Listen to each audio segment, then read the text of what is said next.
Airbus A320 JetBlue coming in now with 146 people on board. That's 140 passengers and 6 crew members, a pilot and a co-pilot up front.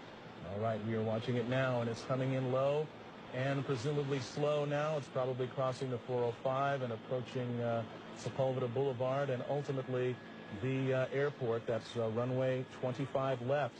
That was the 405 freeway right there. We're getting close.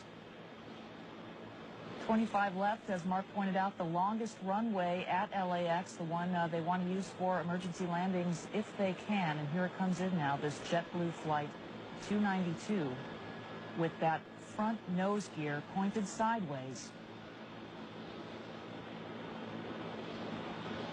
Hold the nose.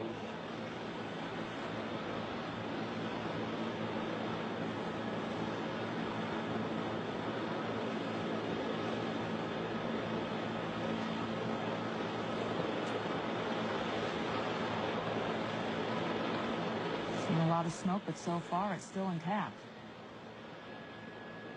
The landing gear. It's now slowing down as best he can.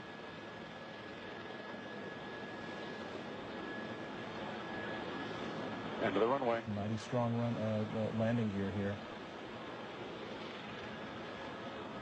That's the tires burning out there.